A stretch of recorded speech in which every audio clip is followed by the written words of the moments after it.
Skipper. I'm the owner of Skipper Realty Group, brokered by eXp Realty. I'm with my buddy Cody Wilhelm with Residential Mortgage. How are you, Cody? I am doing fantastic. How are you? Good. Well, I'm good. I'm just super excited about this podcast. I have not only my good friend, but probably the highest profile individual we've had on this program, the Mhm. Marion County District Attorney, Paige Clarkson. Paige, how are you? Thank you. I'm worried that that says more about me than it does about you, but okay, there we go. You lowered the bar to come talk to us, and I That's right. appreciate it. I know that you have Yes. a You busy have dirt schedule. on me, so I always have to show up where you ask. Exactly. I don't use it often. I don't use that play that card often, but I did to get you on the show. So, uh, Occasionally there's, yeah. You gotta do Yeah, what you gotta do. I well, know. it's going to be good to talk to you, Paige. First off, it's just, it's fun to talk to you. You're a good speaker. You're a great public speaker, and you have been for years. But also, you, the story that you have been through and all the stuff that you've been through to get to the DA's office and what that's like is pretty cool. And now I was doing a little bit of, don't act shocked by this. I was doing a little bit What of are you research talking into kind about? of where we want to go with this podcast. And this podcast, I already know from right now where it's Already going to go. started rough. Um, Yeah. but more of like, I came from this industry, the police industry, so I know a lot about it. But I think that we need to dumb it down to the basic level of like kind of tell us what the district attorney is, what your responsibilities are, and kind of what you cover in the aspect of the legal realm. Sure. So, I mean, there's a real official answer to that, and then there's some unofficial answers to that. But in general, in Oregon, the district attorney there's 36 of us. We're divided by 36 counties, so there's only 36 elected district attorneys across the state. I represent Marion County, which is the county seat is Salem, also happens to be the capital of Oregon, and then a bunch of other communities within Marion County. So there's 35 other counterparts like me in the state. We're elected for 4-year terms, and we are the top law enforcement official in any jurisdiction in the county. So by statute, I know people think it's the sheriff because he has a gun and a badge, and that would make sense. But by statute, it's actually the district attorney that represents law enforcement in a county. So if anybody watches Law and Order, there's the police who prosecute or who investigate offenses and the district attorneys who prosecute the offenders. And That was like these are their verbatim stories. what There's you that. what you just Right. did. You That's obviously right. watched Law and Order because that was I, exactly what they say. I mean, I did when I was in high school. I haven't watched. I'm an OG Law and Order Yeah, person, the original. for sure. So I have not watched it as a grown up since I've had this job. But yes, that is what we do. So our job is once the police investigate crime, they send it all to us and in hopefully a nice little package and police reports. And in a very simplistic, dumbed down version, we decide what to prosecute and what crimes, and if we can prove them beyond a reasonable doubt, and we charge them in court, and we do all the in-court litigation. And so everything from criminal trespass to murder. So all of that. In Marion County, we review about 10,000 different crime, different investigations every year. So we're a big county and not big like Multnomah, but we're kind of the top 4 in Oregon. So in Oregon, it's not County Multnomah, but there's Clackamas, Washington, Lane, and Marion are kind of the next top largest counties. So we're right in there. So you're almost varsity level, but you're just under. Yeah. I mean, if you consider Multnomah varsity level, then yes. Now I know you have to be careful I in this think podcast. my counterparts in Washington County and Clackamas and Lane I think they're all pretty varsity level. So. Well, Yeah. that's cool. How did you get? Because there's multiple paths to go with law, and kind of where did you decide that you're going that path versus civil defense, whatever else there is? I mean, obviously you got to go to law school. I went to law school a very long time ago. I've been at this gig for 25 years. So I like to say quarter of a century, which makes it sound like I just stepped off the Titanic. And which some days I feel like that. I've been a lawyer in Marion County for 25 years. And then I was a law clerk before that. So you got to go to law school to be any kind of a lawyer. But when I hit law school, I knew that I had an interest in criminal law. I knew I liked that stuff. I knew I was not built to be a defense lawyer, unlike Mr. Skipper. I think if he went to law school, he would be a defense attorney, which is why we fought constantly when he was a detective. But I knew I didn't want to be a defense attorney. I think you kind of come maybe with something, like you come on kind of one side of the spectrum or the other, and definitely more of a law and order girl. I'm a rule follower, again, unlike Joe, which is what we used to fight about when he was a detective. I follow the rules, and Wow. definitely a rule Wow. follower. So made sense that criminal law was the most interesting. It's kind of grungy. And we call it trench lawyering, right? So we really are kind of in the trenches. And it's a lot of litigation, a lot of in-court work, which I was really attracted to. So, but for the most part, I mean, if I'm being honest, I went to law school, got into law school, looked around and was like, oh my gosh, who are these weirdos that I'm in law school with? Like lawyers were like really not my jam. And I love a lot of lawyers. I boss around a lot of lawyers now, and there are some of my best friends, but in general, the vast world or array of lawyers can, I thought they were kind of weirdos. I thought when I went to law school, people would be like me. And then I realized that the people that are like me are prosecutors, like they're criminal lawyers and they're prosecutors. And so when I got a job at the Marion County DA's office over 25 years ago now as a law clerk, it just was a fit. I walked in, I was like, oh, these are my people. This is why I went to law school. And you just kind of find your fit. And I was really fortunate to find it second year of law school really early on. And I never left, and I don't like change. So that's part of it. I've been here for a really long time. And so it was just a good fit. Good fit for my personality, good fit for what I like. And my life, normally my growing up life, I have no law enforcement in my family, no military in my family. So it was not anything that I grew up doing. A lot of, Joe knows this, a lot of people in law enforcement, their grandfather was a cop, their dad was a cop. Like it's this sort of generational thing. I don't come from that. I come from a very normal, upbringing, and I kind of got into this and loved it.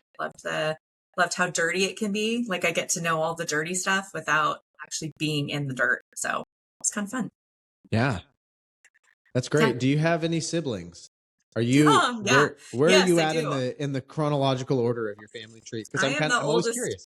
Yeah, I'm the oldest of 7. I was wondering, So, rule followers tend to be the oldest one. Yes, 100%. And my youngest siblings will tell you that. So I'm the oldest of 7. I have 5 brothers and 1 sister. Oh, wow. And I'm the oldest, and my sister is the baby. And we grew up in completely different households. In my household, I had to like be home on time, follow the rules, do the curfew and use the car and pay the gas and do all the things.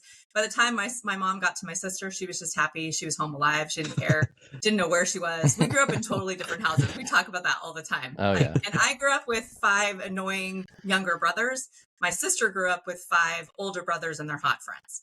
Yeah. So we grew up in completely different houses. Yeah. Yeah. Same family, same parents, same recipe, all the same things, totally different upbringing. Yeah. Oh, wow. That's so funny because what you talk about the rule follower and things. Is that what got you into law? Like what, and not only law, but what made you not go? I think I know the answer to this, but why didn't you go the cop route versus, I know. like Well, what so made you say law is where I need to go? I mean, because Law and order. Nobody wants me shooting a gun. Nobody wants that. I think I knew the answer, but I just wanted you to say it. I don't want to dig in anybody's pockets. Like that's a cop thing. Like you have to like pull out like drugs and gross things and needle. I don't want to do any of that. I like a good ride along, but if it's too gross or too dangerous, I'll stay in the car. I have a limit, I have a line. I'm also really dangerous on a ride along now. Like I know enough to be dangerous. Yeah, exactly. Insert myself when I shouldn't, and I should just stay in the car. But yeah, knew I didn't want to be a cop. I don't want to run the ORPAT. That's the test you have to run to like be a cop. I don't want to do that. I don't like pain. Like I don't want to fight. I don't want to do any of those things. I just want to like watch people do that and like talk about it later. But I love all the good stories. I grew up with 5 brothers. Like I grew up like I like the stories, the funny, I have a sign in my office that's behind me somewhere that says, bad decisions make good stories. And that is 100% what being in law enforcement is. It's just bad decision after bad decision that you get to read about. And then we have good stories. And the best places to be are, with a bunch of cops, with a bunch of other prosecutors telling stories over, beers at a happy hour. Like that's the payoff of this gig. And it's funny stuff, and you don't experience this anywhere else.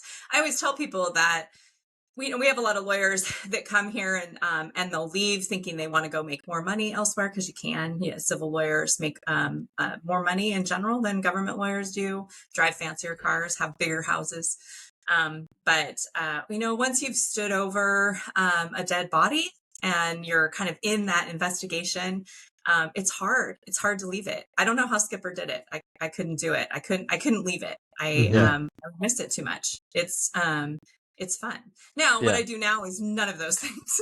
Now I'm just an administrator and I boss people around. But for years, that was the payoff, right? It is like a TV show. They don't make TV shows about contract lawyers or real estate transactions. Okay. Let's slow down. Slow your roll. TV. Okay, come on. Yeah. I mean, not to make fun of what you do, but it's cooler on this side. The jabs that have been coming through at this podcast are I've noticed them and I'm documenting them just so you're aware. I know. Don't think it just slides by, Paige. I think you're just supposed to ask questions. I don't think you're supposed to comment. Just read the next This one. is the story of Paige and I in our former career. I love 100%. Paige attempting to boss me around. I have such good Joe Skipper stories. It's ridiculous. Well, you can go over them if you want. I was going to ask you, I want to, we got through the nitty gritty of how you got there, but now it's like what first is I always get asked this, and I should have wrote a journal when I was in police work. And I think if you haven't, you probably think the same thing. It's like, I should have documented what I did, because by the time that your career is over, everyone's like, what's your coolest story, or what's your most fun story, or what's the most crazy story? And you're like, I don't know. I have no idea what happened. But when you get going with someone, you're like, oh yeah, I remember that one. So I'm going to put you on the spot and say, what is one of the most, I guess, impactful ones, I guess. Well, so here's the deal. Most of what we do, people don't want those stories. Right? Most of what we do, you don't want to hear those stories at a cocktail party. Most people don't want to hear about murder cases, even though they think they do. Most people don't want to hear about child sexual abuse. They don't want to know that exists. Most people do not want to see what my lawyers see every day, or what I see. Most people don't want to know what an actual detective does every day. They only want those good stories. So I think what a lot of us that have done this job for a really long time, we have to have some story that we tell that's appropriate. The go-to at a cocktail party. And I've been at it so long that I don't even remember my appropriate ones anymore. All my stories are inappropriate. And especially kind of in I'll just, in today's sort of narrative, today's world, I think we've gotten very like I said, the best stories are told amongst prosecutors and cops, when we're the only ones at the party. Yeah, for sure. Sometimes it's hard to tell stories of what really happens in a community. People just don't want to know about it. And it's interesting, we have grand jury that cycles every 2 weeks, and grand jury is the first step in the criminal justice process. So I call it sort of the tip of the iceberg. If we're going to charge a felony, we have to take a case in front of the grand jury, and they have to indict it before it even goes forward. And at the end of every 2 week process, I go in and give the grand jurors certificates and tell them thank you for donating their life to us for a couple of weeks, even though they're subpoenaed to be there. Yeah. They're voluntold. They don't really have a choice. But I go in and give them certificates that I signed, which they get way more excited about than any human should be.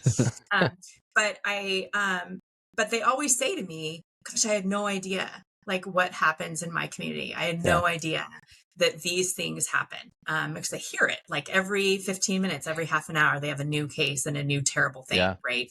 And I always say to them, well, you're welcome. That, if you don't know what's happening, if this was completely news to you, that this kind of stuff happens in your community, that's because law enforcement, police officers out there are doing their job. And I'm doing my job. My office is doing my job. It's our job to kind of be that safety net between what you don't want to know about, and what's actually going on, and what you do know about, and how you do feel. And most people feel pretty safe in their communities. You want to live, you guys know this, in real estate, like you want to live in communities that are safe to work, raise your family, go to the park, go to school, all of those things. And so most people have no idea what actually happens, and that's because law enforcement is really serving the community as that line in between. So like I said, most of the stories that I have are not things that anybody wants to hear. But when I have to go talk to community groups, and I have this PowerPoint that I tell, and Skipper knows this. I did a cold case a few years ago with a detective from the state police, Steve Hinkle. And that case got Steve and I on Cold Case Files, like that actual TV show, like we're on Netflix. And I always tell people there's cool stuff that comes of that, right? And it was a cold case. It was a homicide out of what used to be Fairview, which was a school for sort of those folks with either mental issues or disabilities that put them there. And there was a young girl that was murdered when she was at Fairview like 38 years ago. And Steve Hinkle solved it, 30 years later. Wow. And so that's really cool. And it got us both on Netflix Cold Case Files. And I always say you're not a real prosecutor until you've been on one of those shows. So Yeah. I can You're retire. there. Check that box. Yeah, absolutely. So you're actually on a Netflix show. How did you not tell me this? I am at me and Hinkle. How do you not know that Hinkle is I don't always know. with me? Yeah. Man. So, and for Cody's information, Steve Hinkle, one of the best detectives I've ever worked with. If I'm ever murdered, I want Steve Hinkle investigating my murder. Also, one of the funniest, most inappropriate humans on the face of the planet. So I love it. Yeah, the reason I even got that case is back in the day when I was OSP's personal prosecutor most of the time, and Steve Hinkle would come into my office on something else. And Steve, again, one of those detectives, so funny and so hilarious, but so inappropriate. But if he comes in to talk to you, you're going to be like, settle back, because you're going to be there for like 2 hours having a conversation. And so I would just settle in, and Hinkle was like, I got this crazy cold case. I think I'm going to solve it. That's awesome. Got solved with DNA. Yeah, it was nuts. Wow. So that's really cool. Fun. So there's stuff like that happens, right? Yeah. And I guess when you ask about impactful stuff, it's always cases where it's always victim stuff, right? Where you're bringing sort of, I never use the word closure because that's not real in criminal cases, but where you're bringing some sort of answers to a family, and you give them a moment where they can move past that. And so that's always been impactful. And it's part of the reason I was attracted to the work. When I was young, I didn't know exactly what I wanted to do, but I knew I wanted a job that made a difference. And to me, what that meant was I knew I wanted a career where I thought about it when I wasn't at work. Like it mattered enough that like it still was something I had to work on at home. Like in my little head as a young kid, I thought, if you're doing homework, it's important. And man, I got that. I mean, I've spent 25 years pretty much always at work. That's interesting. always thinking about it. Always That's worried crazy about you say that though, because you hear a lot of people that get into jobs solely for the base of I want to check out at 5 and be done at 5, and I don't want to think twice about it. So it's interesting that you at such a young age decided I want a job that I always think about. And I think what I translated that to was it's important. Right. Like I wanted a job that was important, that made a difference. And I will tell you, like as a boss now, I think that's one of the biggest challenges that I have, running an office full of younger lawyers. I mean, I'm the old lady now in the group. And I do think a lot of people are looking for that. They're looking for something, that I think is a myth. I don't think work-life balance is a thing. Not when you're doing this kind of work. I think that what I tell young lawyers when they say they want work-life balance, because first I say, what is that? Like, what does that mean to you? Explain to me what that is, because I don't know. Explain to me what that is, because I don't understand. I hear about it all the time. I hear these words. I need you to find it. But I respect that people are seeking that. I think what I do think it's a myth. And I think if you go into a career that matters and you're expecting to always feel balanced, I think you'll be disappointed 90% of the time. I think if you're doing the job right, if you're whatever job it is, but if it's a career and you pick it and you choose it and you go in with intention, it should matter to you that doing a good job, it means you're thinking about it, means you're concerned about it. And when you're doing work like law enforcement and you have other people's lives sort of in your purview, I think it's unrealistic to think that you're going to feel balanced all the time. And what I tell younger lawyers is, I said, kind of get rid of that balance idea. You're always going to be out of balance. And I don't think of it as balance. I think of it more like a teeter-totter. Like I think sometimes, I have 4 kids. Like sometimes I'm a kick-ass mom and sometimes I'm a kick-ass prosecutor. Those are very rarely happening at the same time. And I have to be okay with that, right? I have to be okay with the fact that my kids are probably going to need therapy because I wasn't there. But I also that's not just because you're DA. That's because of a lot of other it's just reasons. because I'm inappropriate and a terrible parent. Right. But I also think that like my kids like get it. Like I think it's important for kids to understand that what their parents do is important. And see that modeled and see that they care about it. And I think that as they've gotten older, I have all emerging adults now. My youngest is 16. I think they get, and probably forgive me for a lot of it, but I think they get that what I did was important. And so, and I did my very, very best to get to everything and be everywhere and volunteer in the kindergarten class, which taught me I never want to be a kindergarten teacher. I tell you what. Yeah. No, but I did my very best, but I always feel a little bit out of balance, a little bit like, and you just kind of get used to it. My husband calls it voltage, which I think is a very law enforcement word. He just says that sometimes we don't appreciate the voltage that we work at until you're out, until you're unplugged. And I just think in our work, we don't unplug very much. I'll do that when I retire. I'll unplug and feel the voltage go down. I know exactly what that is, being out from the outside, just hearing your stories and hearing that, it just puts me back in there. And I've had the ability to move out and see that. And it's definitely true. It's definitely true. And do you feel different? Yes, very much so. It took time to get out, but I did a nice transition out of police work. I went heavy on patrol, then major crimes, which was heavy, and then dignitary protection, which was very not copish, and then went into real estate. So I was able to turn it down as I went through to the end. Whereas I think a lot of people struggle with that, going hard and then just pulling the plug right away. And that's why a lot of cops have health issues and things after they leave. Because I think you're right. And I think in law enforcement too, you just like, everything is like the next call and the next thing and the next case and the next, and you don't really deal with anything until the voltage is gone entirely. And so but I mean, 25 years at this voltage, I think I'm pretty used to it.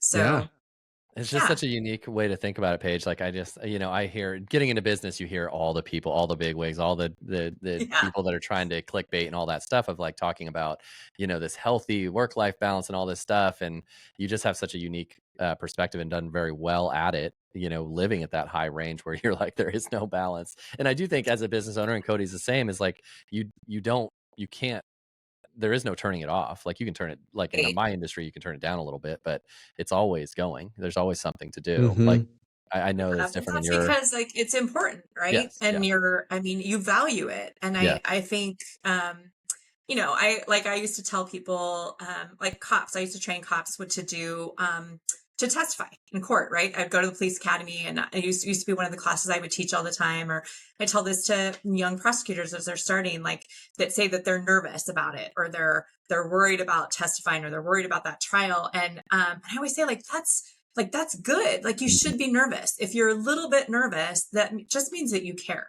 about what you're about to do.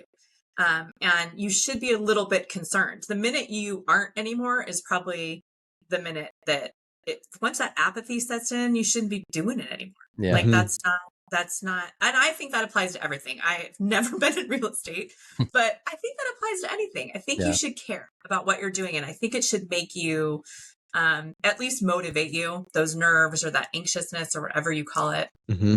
It should motivate you to be better. Like you should always feel a little bit like you're a little bit worried about what might happen next. Cause I think that makes you good. Yeah. I think that means you care. Mm-hmm.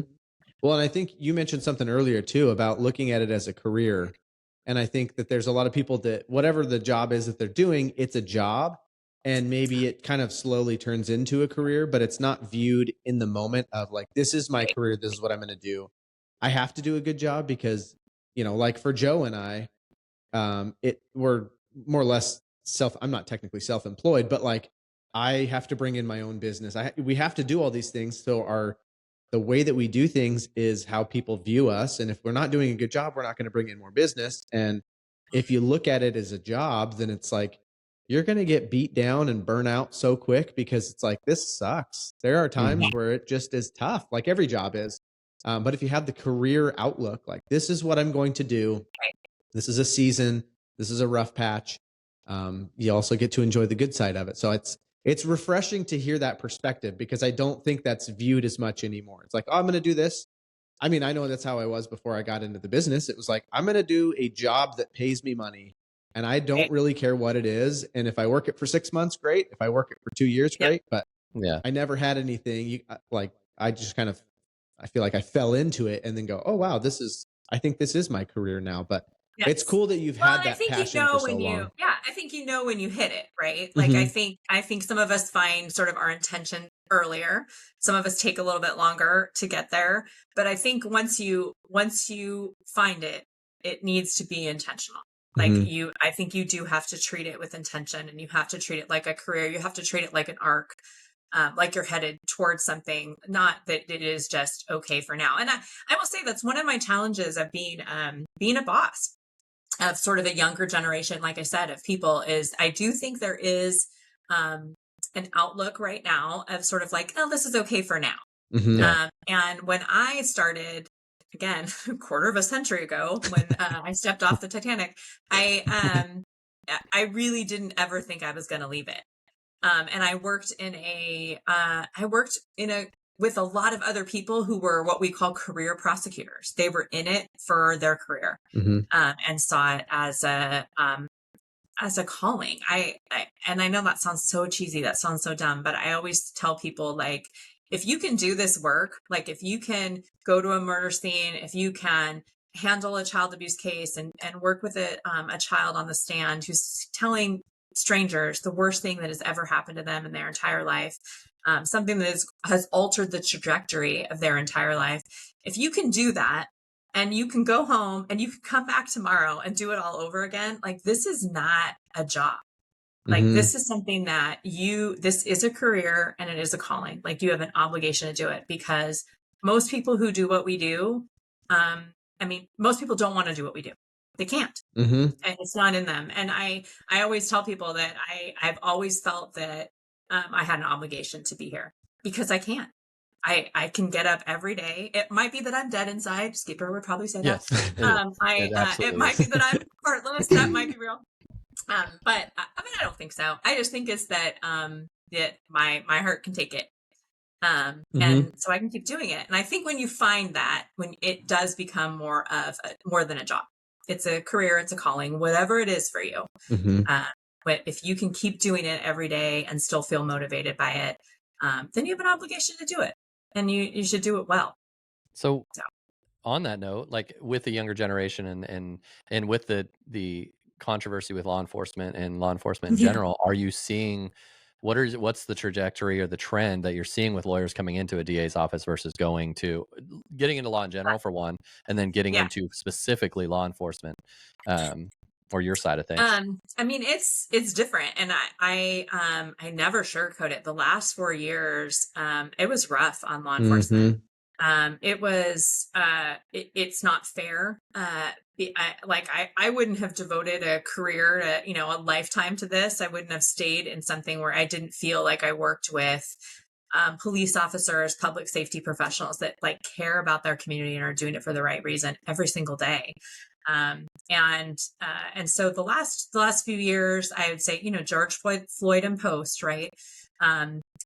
it's been rough. It's been rough on law enforcement to, I think they were very unfairly, and I'll put even we in that category. I think prosecutors too sort of lumped in a category that is just not consistent with what I have seen my entire career. And and I always say, like, that it was the first time in my career where cognitive dissonance was a real thing, like where I know that happened, right? I know that George Floyd was murdered. There is no question about that. Like we all watched it, right? Like you can see it happen. I know that there are stories of horrible outcomes and horrible things that happen both in law enforcement and with prosecutors across the United States. I just personally, that has not been my experience. And so there was a definite cognitive dissonance, right? Of like, I know it's happening out there. I know it's true. I believe those stories to be accurate. It is just not my experience in Marion County, Oregon, and how law enforcement reacts, how they treat other humans. It's just not been what I've seen. So it was rough. That was a rough few years. What I have seen, I think, as a sort of a natural outgrowth of that is as leaders, as we're trying to hire and trying to get new people to come in, it definitely had an impact on who we were seeing apply. When I started in this career, I competed with 50 other people to get my job, and now for one opening, we're lucky if we have like 4 applicants. Really? Yeah, it's getting better. Wow. And I'm seeing a difference. I think the pandemic played a definite role in all of that, just like it did with everybody, right? Like it was a confluence, a perfect storm of a lot of things happening in law enforcement at the same time. But we've seen that happen. But it's getting better. And I think people are starting to figure out that. I think we're seeing it in Oregon. I think we saw it with this last election, not to get political about that, but I think we're seeing Oregonians realize that, oh, wait a minute, we need law enforcement. We need good humans to do this job, and we need people to want to be here. So I think we're seeing more people interested in the career, in the good that we do. So yeah. Well, that's good, because I don't see a situation where lack of law enforcement is good in any way. I mean, yeah, and I think to the extent that Portland has been a bit of a petri dish for those ideas. I think we're seeing that. I know you all in real estate probably see it, right? Like it matters. Like you want safe communities, and you need real professionals and people who care about their communities doing this work to make it happen correctly. Yeah. So. Yeah. Joe's back. We lost him there. Yeah, for a second. We lost him. I'm just hanging out. Oh, thank God. Thank God. Yeah. No, I didn't even get to the good Joe Skipper stories. Right. We'll do that off air. Let's do that. He was a legit detective. I don't know if he tells people about that, but we all question it, but I know it doesn't make sense, but Joe, Joe was a loss to doing actual. Once you went to dignitary protection, that was sorry, the little technical difficulties, but I did hear you the whole time. I just kind of had to step out. No, I'm just kidding. Little technical difficulties. Well, Paige, I don't want to take too much more of your time. I thank you for coming on the show, and thank you for being with us. I have so many more questions, but they probably have to be asked offline since you're a public official. So. We don't need to. We don't want to take each other down. Yeah. Well, thanks. Likewise, we had and it was sometimes you have those relationships that I think are symbiotic, right? Like, I remember you independently saying, people that it was are not worthless as good for as me they to are do that. together. And And there was again, a good, like good most of team. my That career, was I still didn't great. listen State to police you. are still a great team, but there was a great team back then. And we did a lot of. It was good for me. I do miss it. I miss Paige and I. For those that are listening that didn't know us, well, you can work together again. All it takes is just you gotta buy a new house. High intensity cases. And so it was I was honored to work with you on it, because you're one of the best out there. So you made me look much better than I really am. So. Yeah. Yeah.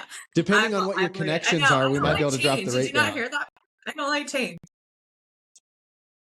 Yeah, right. Change is not good. I know. I don't like change. I'm very attached. I get very emotionally attached to property. Yeah, I know. A lot of cool stuff, and Nice to meet you. Very nice to Cody. meet you, Paige. Yeah. Thank you. Good to Really see your appreciate face, it. Skip. Yeah. Yeah. Yeah, All right. that's Bye. ultimately Yeah. why I had you on, to see if you were buying or selling in the next 12 months. Cody has some great Cody has some great programs he can offer you too, and so I just remembered I followed directions pretty good. I stayed on. I know. I wasn't sure I was going to be able to do that. Yeah, I know. She's gonna live in the same place forever. But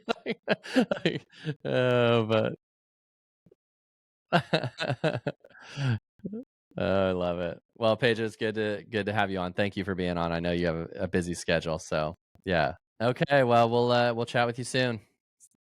See you guys. Okay, you can talk amongst yourself. It will be recording for now. I'm trying to get